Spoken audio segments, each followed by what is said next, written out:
Hi, in this video I'm gonna show you the functioning and the features of the B-IoT platform. Before starting the demonstration, it's good to know that the project was born as a university exam concerning the Internet of Things at the Politecnico di Torino. We can talk of this project as a telemedicine platform that allows patients and physicians to interact with each other via internet. The B-IoT platform aims to the remote monitoring of patients and in particular the neuromuscular status of their upper limbs, with a specific attention on identifying possible cases of tremor. The core of the platform is the B-IoT server application that runs on a computer which must have an MQTT broker installed. This server application acts as a REST server, as an MQTT client, as an email sender. The B-IoT users can be patients or physicians, and each one of them may visualize or update his own account connecting to the B-IoT site with a browser. Moreover, the physician has a dedicated software that allows him to see real-time patient data. On the patient side, there is a software running on a Raspberry that sends data over the internet.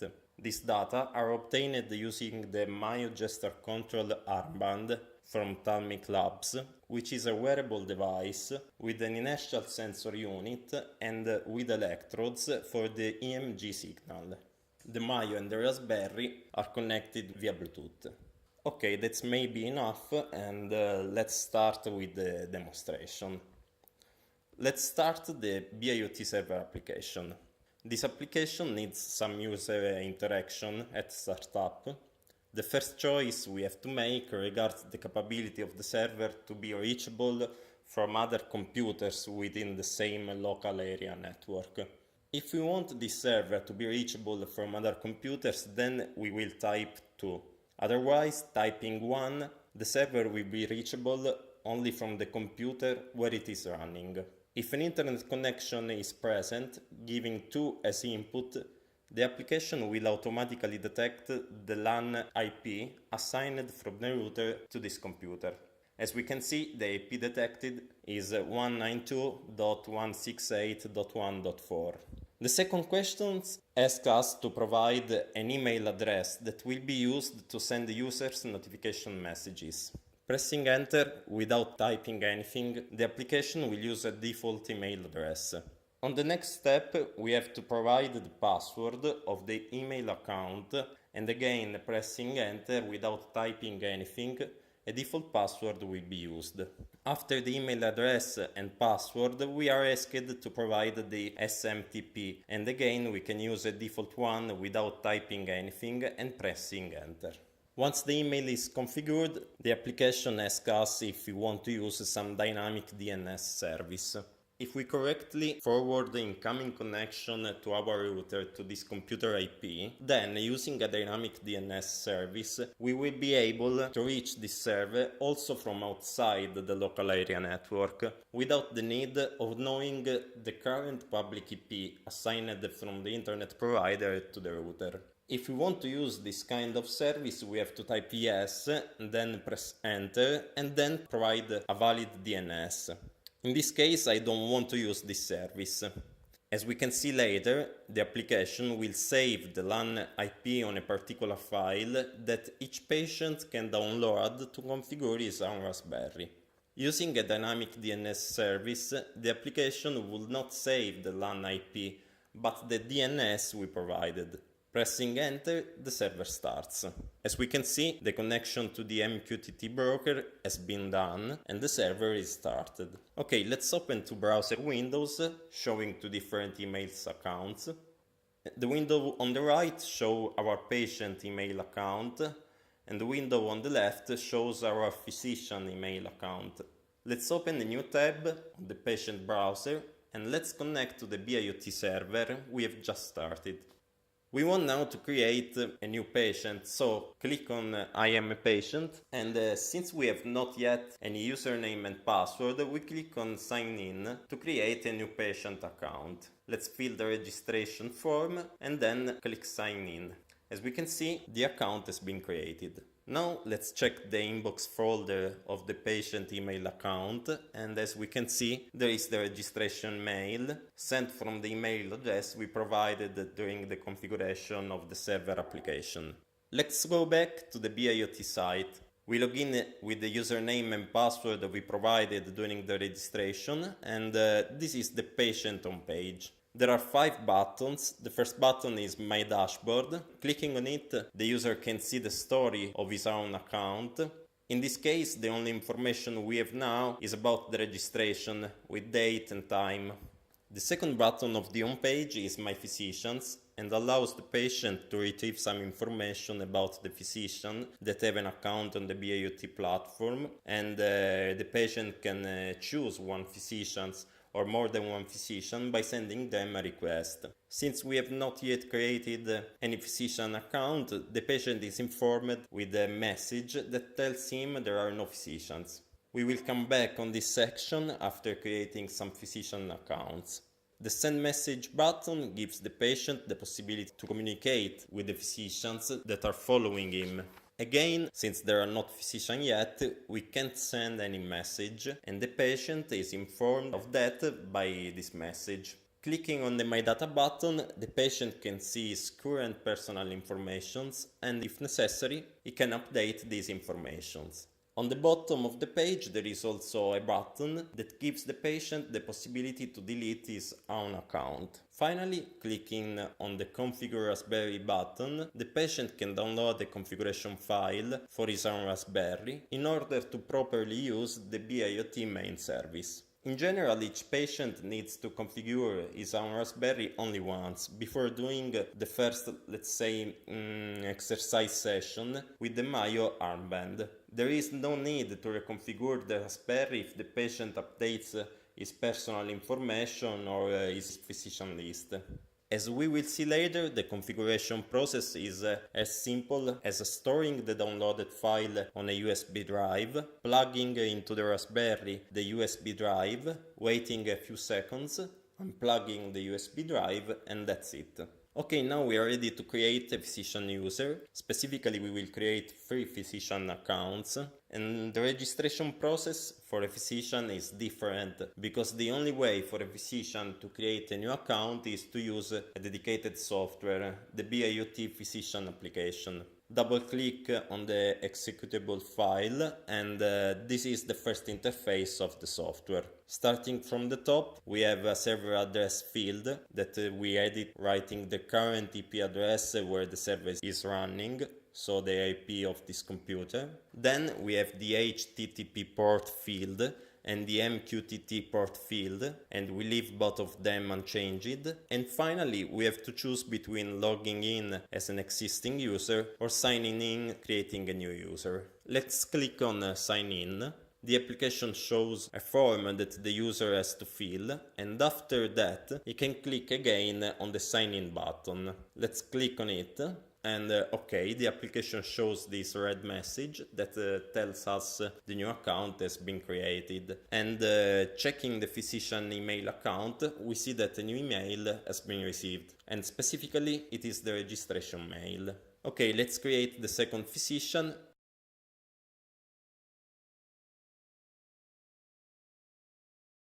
Again, the user is informed that the account has been created, and let's create the third physician. Okay, we have now 1 patient and 3 physicians.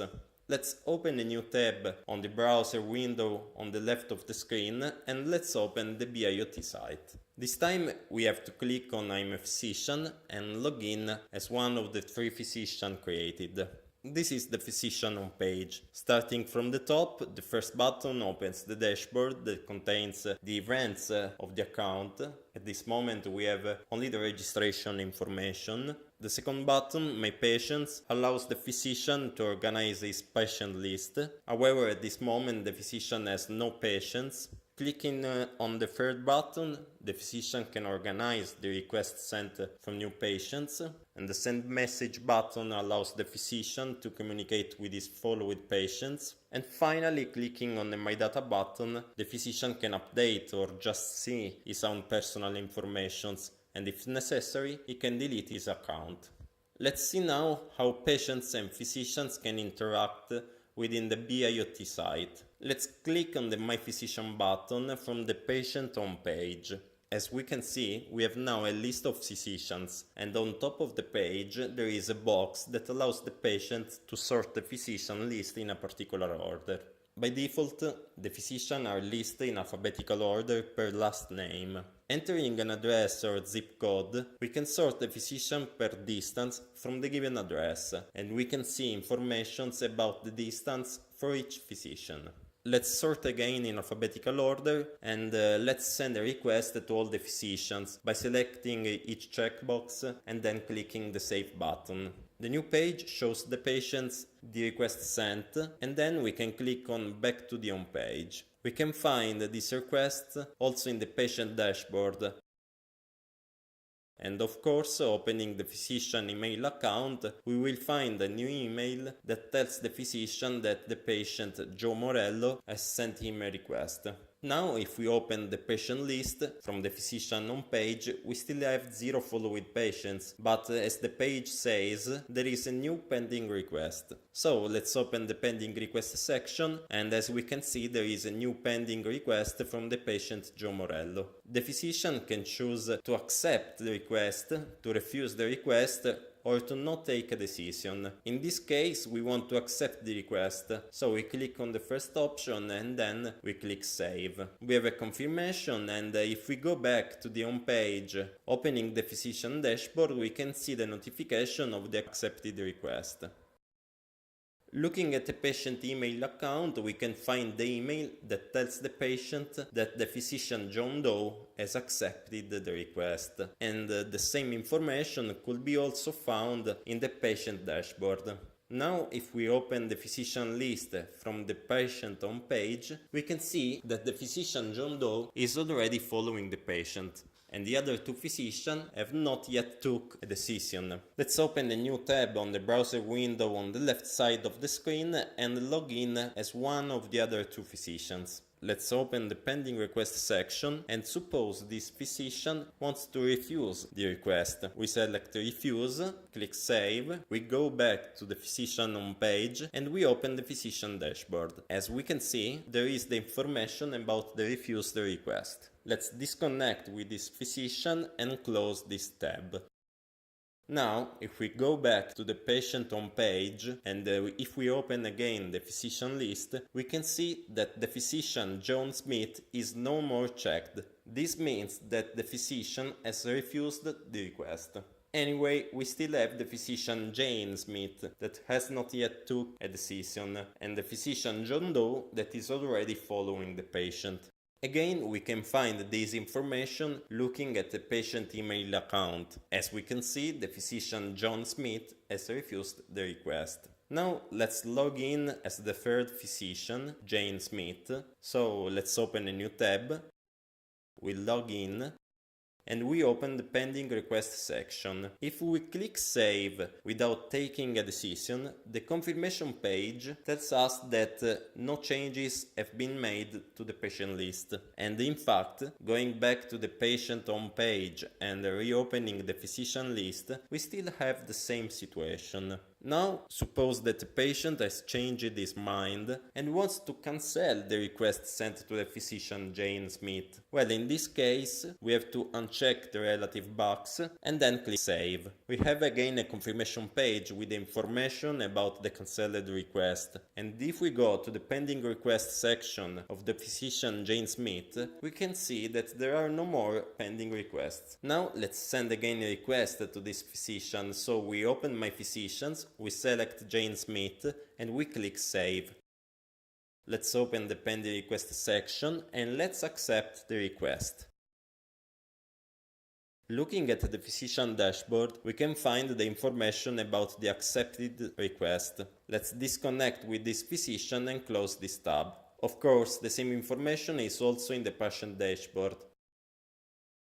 As we can see, request cancelled to Jane Smith, request sent to Jane Smith, request accepted from Jane Smith. And again, also in the patient email account, we can find a message telling the patient the physician Jane Smith has accepted the request. On the left side of the screen, we have again the B-IoT account of the physician John Doe. Let's click on Send Message. We have to select a patient. Well, in this moment we have only one patient, then write a message and then click send. Also in this case we have a confirmation page with information about the recipient and a copy of the message. Looking at the patient dashboard, we can find the message, and the same message could be found also in the physician dashboard. As we can see, there are informations about the recipient or the sender, date and time. The patient can also read the message opening his email account. The email contains information about the sender and the content of the message. Of course, also the patient can send messages. So, clicking on the Send Message button from the patient home page, we have again to select a recipient, in this case a physician, to write a message and to click the Send button. Again, there is a confirmation page with the recipient and the content of the message. And looking at the patient dashboard and at the physician dashboard, we can find this new message. As we can see, the dashboard shows in orange the sent messages and in white the received messages. In green, we have all the other notifications that are not messages. This last message, sent from the patient to the physician, could be also found in the physician email account.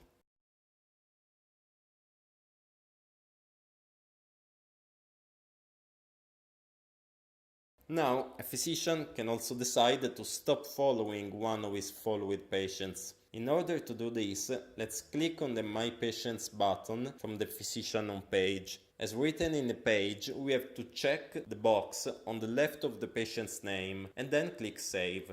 We have again a confirmation page, and if we look at the physician dashboard, we can find the information about the change to the patient list. The patient is informed with an email that tells him the physician John Doe stopped to follow him. And the same information could be also found in the patient dashboard. So now, if we open the physician list from the patient homepage, we can see that there is only one physician following the patient, Jane Smith. Okay, now let's open the physician software and log in as John Doe.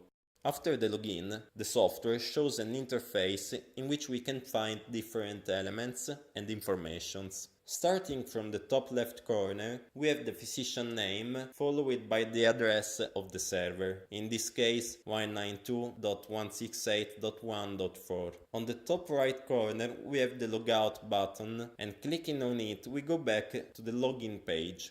We write again the correct server address, the username, the password, and we log in again.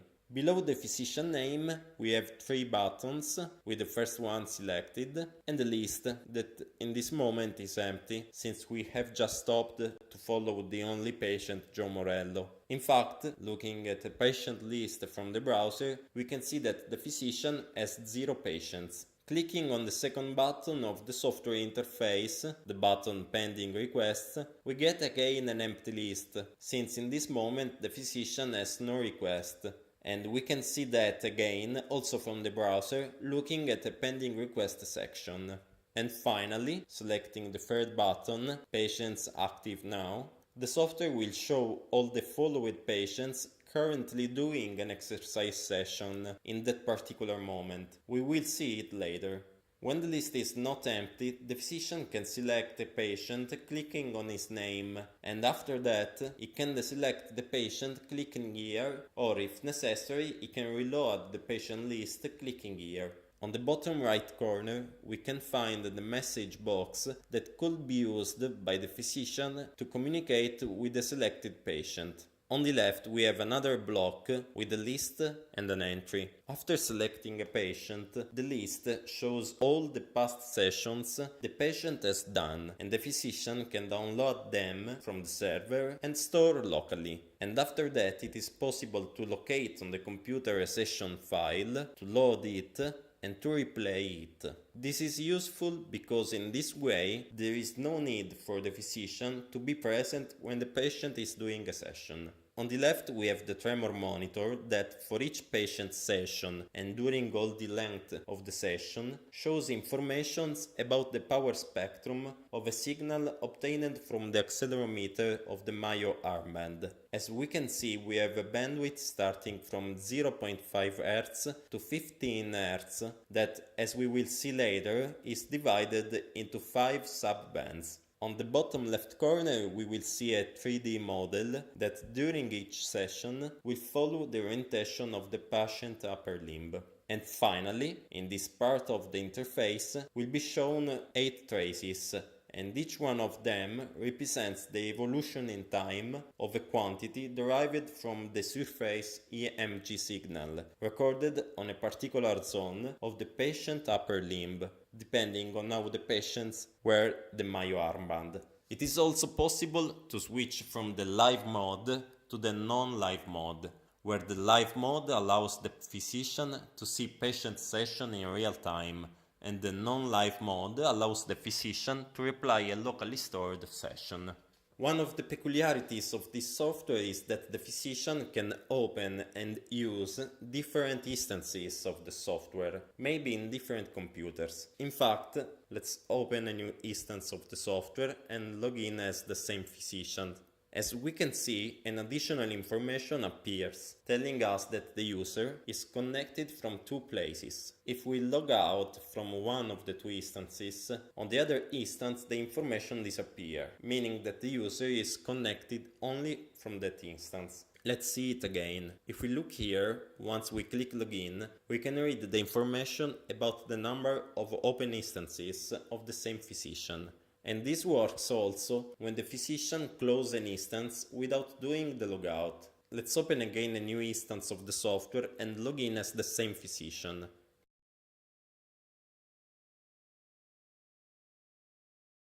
At this point, let's come back to the patient and let's send again a request to the physician. As we can see on the 2 instances of the software, we can see a notification in red that tells the physician that the patient Joe Morello has sent him a request. And if we activate the pending request button, we see the patient's name in the list box. Clicking on the patient's name, the software shows some personal information of the patient, like name, birth date, and so on. And after these informations, there are 2 buttons that allows the physician to accept or to refuse the request. If we look from the browser at the physician homepage and if we open the pending request section, we will find the request from Joe Morello. And again, checking the physician email account, we can see the request. Okay, let's see how the physician can accept or refuse a request from the software, and in this case, let's refuse the request. Again, we have a notification in red telling us that we have declined the request, and if we look at the other software instance, we have the same notification but with an additional information about the fact that the request has been declined from another instance. Again, checking the patient email account, we have a new email that tells the patient that the physician refused his request, and the same information could be found also in the patient dashboard. If we look at the physician list from the patient homepage, we can see that the physician John Doe is no longer checked. Okay, now let's send again a request to the physician. Again, we have a new email in the physician account about the received request. The request is shown, of course, in the pending request section. And let's open the software, and this time we accept the request. We have again the notification in red in both the instances, and now if If we activate the first button, the Follow with Patients button, we can see that the patient's name is shown in the list box. If we look at the physician list from the patient B-IoT account, we can see now that the physician John Doe is checked and is following the patient. And again, there is an email that tells the patient the physician has accepted his request. Obviously, the same information could be found also in the patient dashboard. In the physician B-IoT account, we can see that the pending request is no longer present, and we can find the patient in the patient list. And looking at the physician dashboard, we can see the information about the accepted request. Okay, now let's see what happens if the physician decides to stop following the patient from the software. Clicking on the Stop Follow button in one of the two instances, we can see that also in the other instance the patient disappears. And again, we can see the notification in red. Again, the patient is informed with an email, and the physician John Doe is no longer checked. The patient can retrieve this information also looking at his dashboard. And of course, in the patient's list from the physician B-IoT account, we can see that there are no more patients. Let's send once again the request and let's accept it from the software.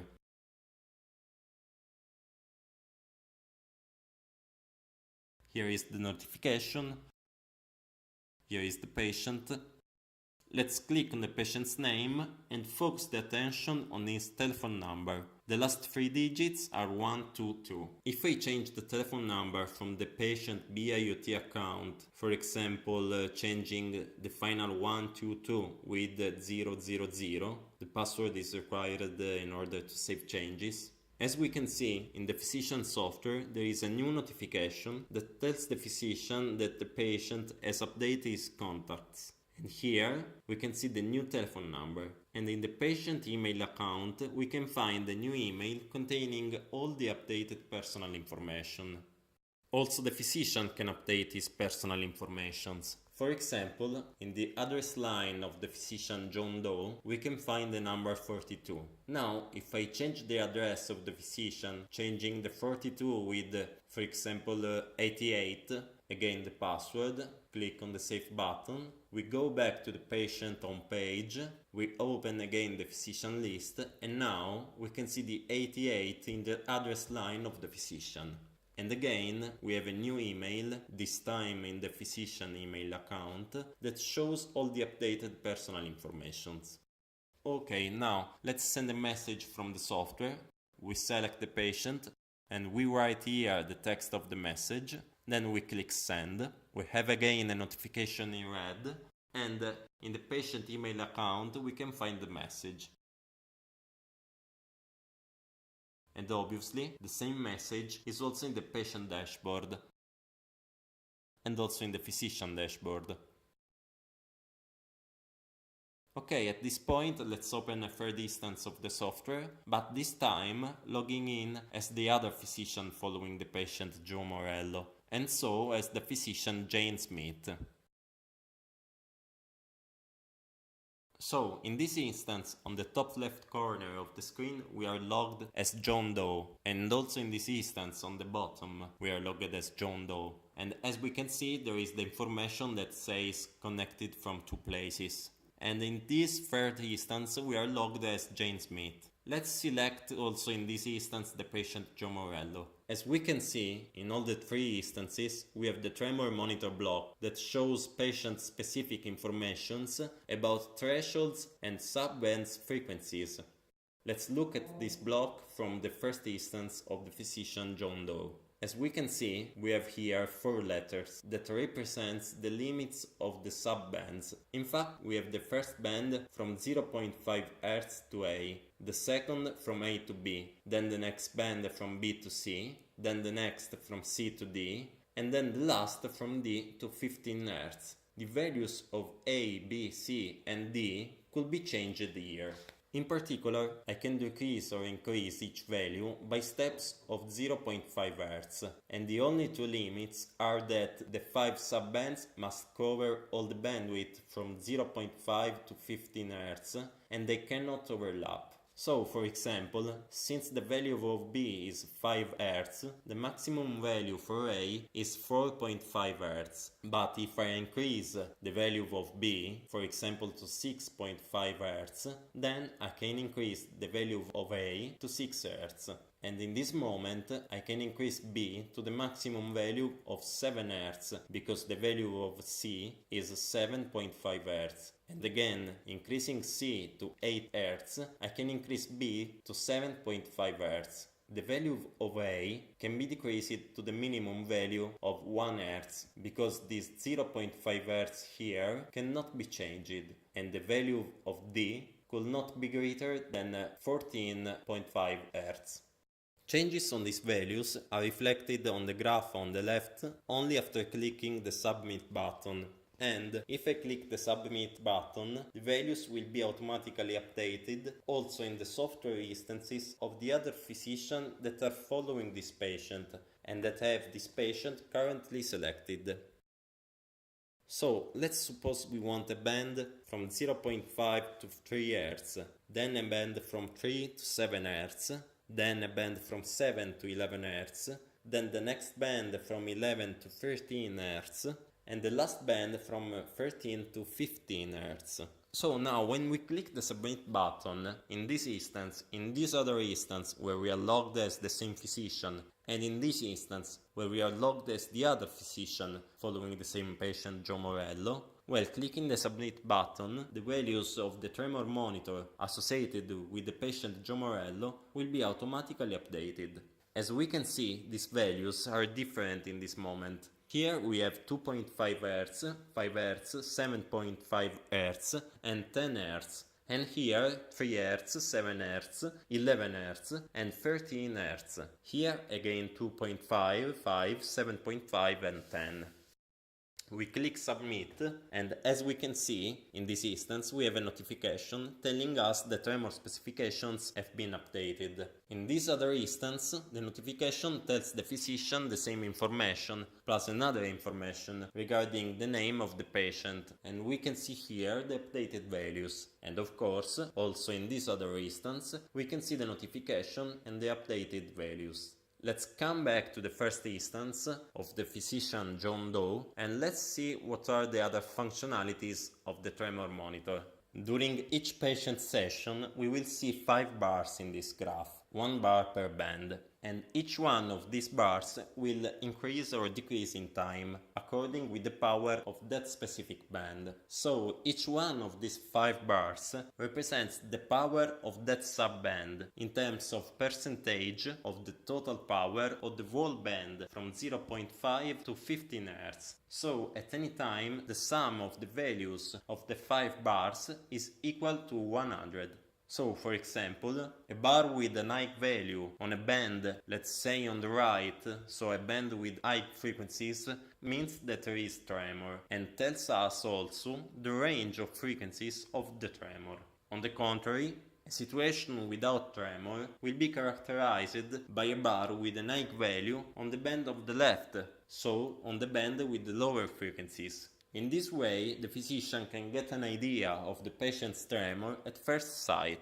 It is also possible to set a threshold value for each band, and in order to do this, the physician has to check these boxes. As we can see, for the first band from 0.5 to 3 Hz, or more in general from 0.5 to A, so this band here, we have a box. Then we have another box for the band from A to B, another box for the band from B to C, another box for the band from C to D, and the last box for the band from D to 15 Hz.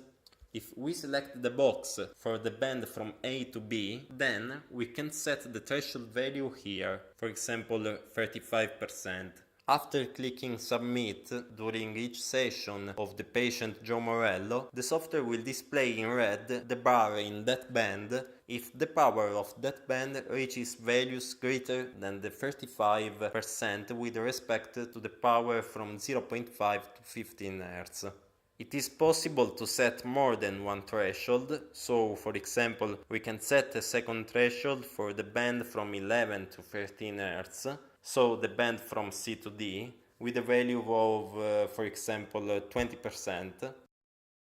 Let's click submit, and as we can see, we have here the thresholds, and in the other instances, the Tremor monitor is automatically updated. The last setting for the Tremor monitor is this one. In particular, the physician can choose between two modalities. In the first mode, which is the default one, during a patient session, the transmission of all the data from the Raspberry is always on. In the other mode instead, let's switch the mode clicking here and then clicking submit.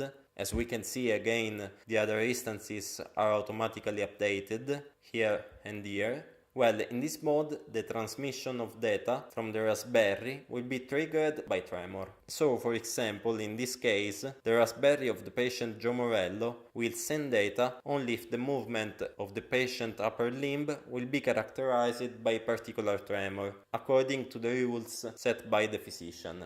So in this case, if the band from 3 to 7 Hz has a power greater than the 35% with respect to the power from 0.5 to 15 Hz, or if the band from 11 Hz to 13 Hz has a power greater than the 20% with respect to the power from 0.5 to 15 Hz, or both bands have a power above threshold, then the Raspberry will recognize that situation as tremor and then will send data.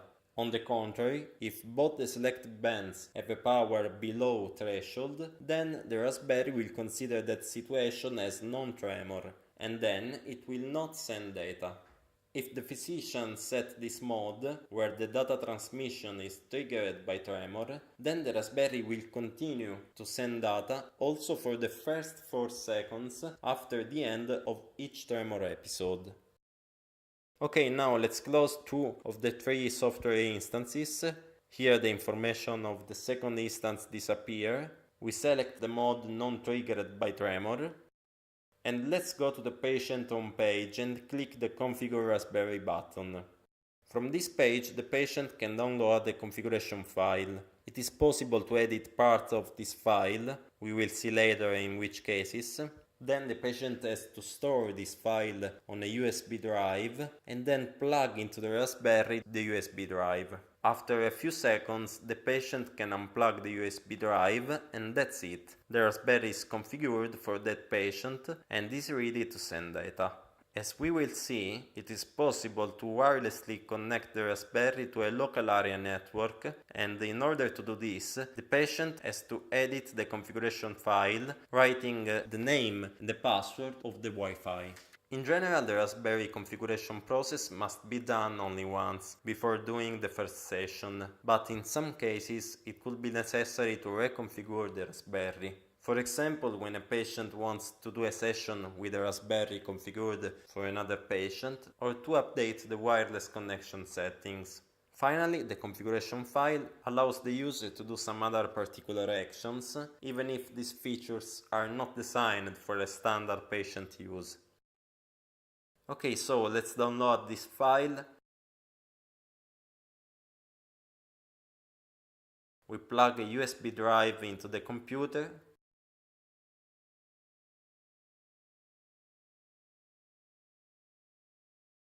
We copy the file into the USB drive and let's open this file.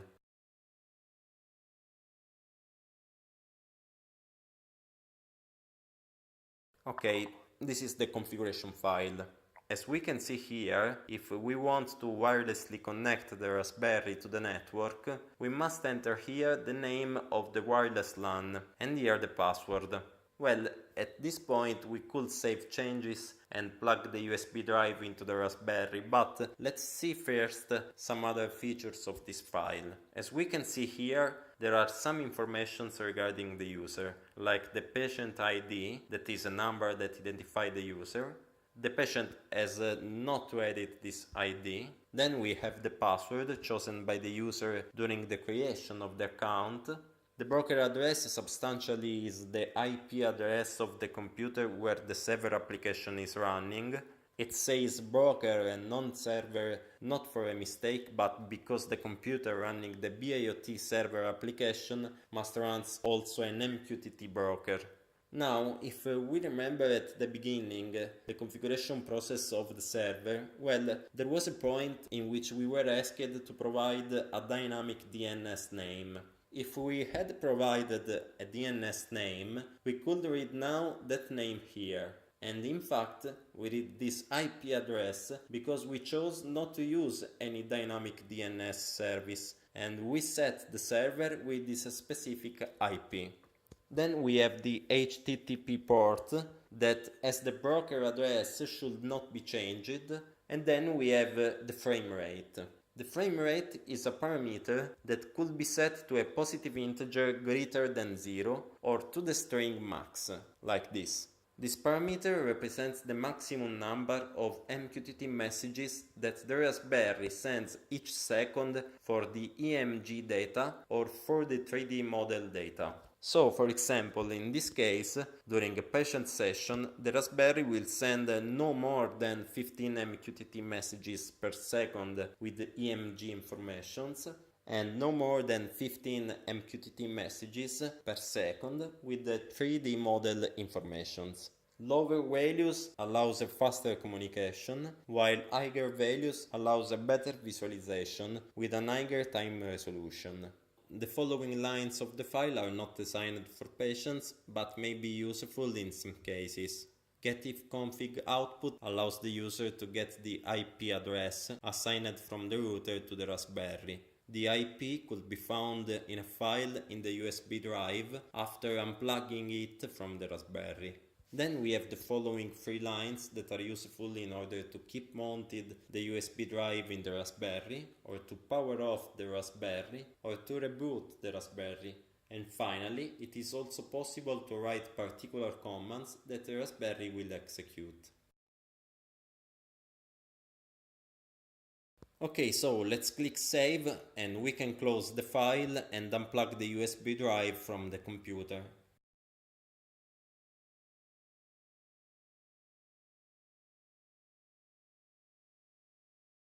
We are ready now to plug the USB drive into the Raspberry. So here is the Raspberry power supply, but before connecting it, let's see the Myo armband. It has 8 units. This one is the main unit that contains also the inertial measurement unit, and each one of these units has the electrodes for the EMG. This light here means the Myo is on, and if we wait some seconds it will automatically turn off. Once we will connect the Raspberry to the power supply, it will not be connected to internet because it needs first to be configured with the USB drive. Okay, the Myo is off, and let's connect the Raspberry to the power supply. Okay, as we can see here, the Wi-Fi dongle has no light, and this means that the Raspberry is not connected to the network. Let's plug the USB drive into the Raspberry. We wait a few seconds. We unplug the USB drive, and that's it. As we can see, the Wi-Fi dongle has now light, and this means the Raspberry is connected to the network.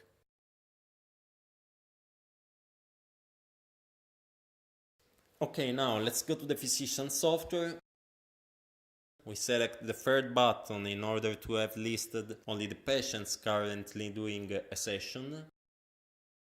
And once we will take the Myo armband, we will see the patient's name in the list, and after clicking on it, the MG signals, the 3D model and the Tremor informations will appear.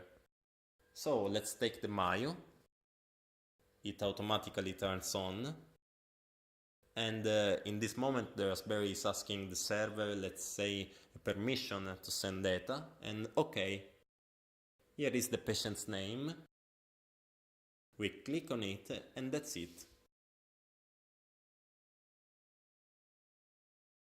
The visualization has some little lag, mainly due to the screen recorder software that makes the computer a bit slower.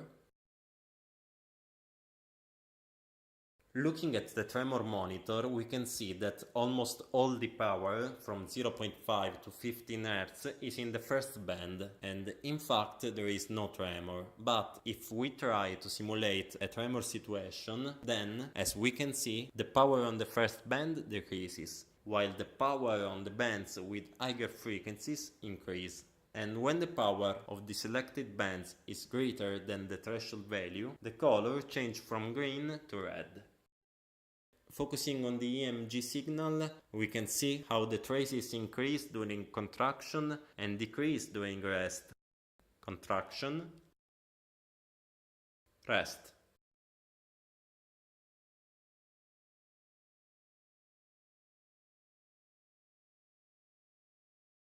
Okay, now let's select again the patient, and this time we select the tremor triggered mode. And we set the box list to show only the patients currently doing a session. Let's see now what happens when we take the Myo and we try to move it. As we can see, the visualization always starts when a tremor episode is recognized. There is always at least one red bar when the visualization starts. Then, after the tremor episode ends, the streaming continues for 4 seconds and then it stops. If I deselect the patient and select him again, the visualization is clear, but when I try to simulate a tremor episode, the Raspberry sends that again and the visualization restarts. Then I stop the tremor, and after 4 seconds the visualization stops.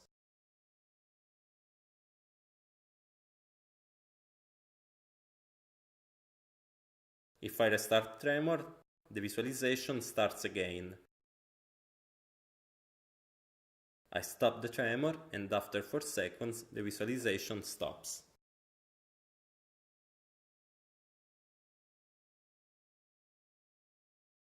Now if I change mode, the Raspberry will send data no matter it detects tremor or not.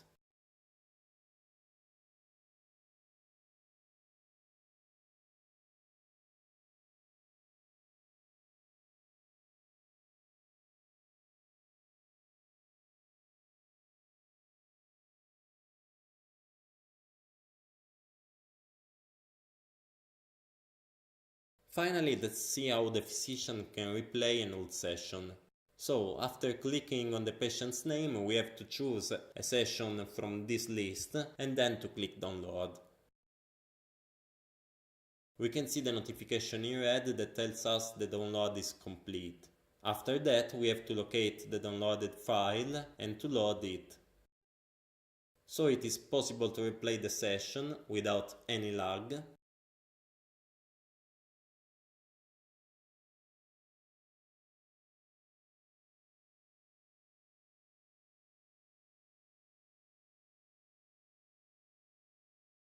We can move with the player scroll bar.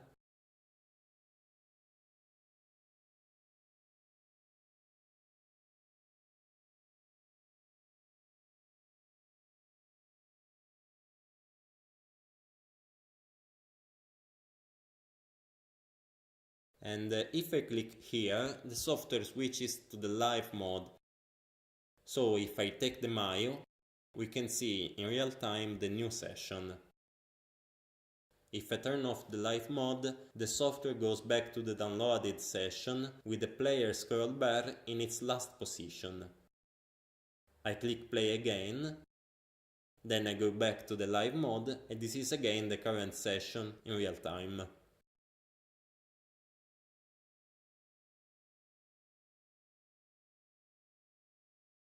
At this point, let's see how to reconfigure the Raspberry for a new patient. So let's create a new patient account.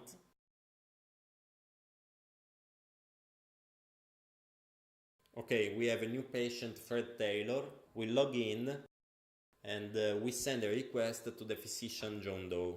We accept the request from the software, and here in the list we have now the two patients, Joe Morello and Fred Taylor. Let's download the configuration file for Fred Taylor.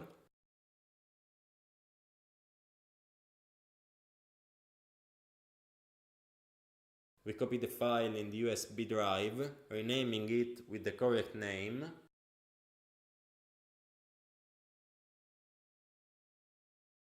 And then we edit it, adding the wireless network informations. We unplug the USB drive from the computer, and then we plug it into the Raspberry. After a few seconds, we can unplug the USB drive.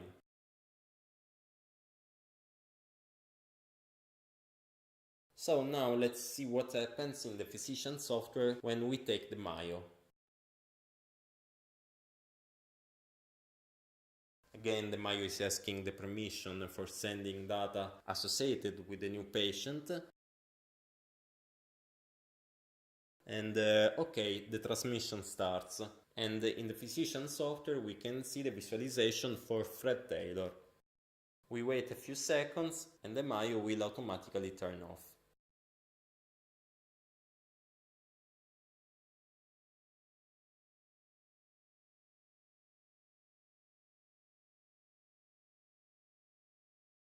Okay, the Myo is off and the visualization on the physician software disappears. Now let's select again Fred Taylor from the software and let's see what happens if the patient decides to remove his own account.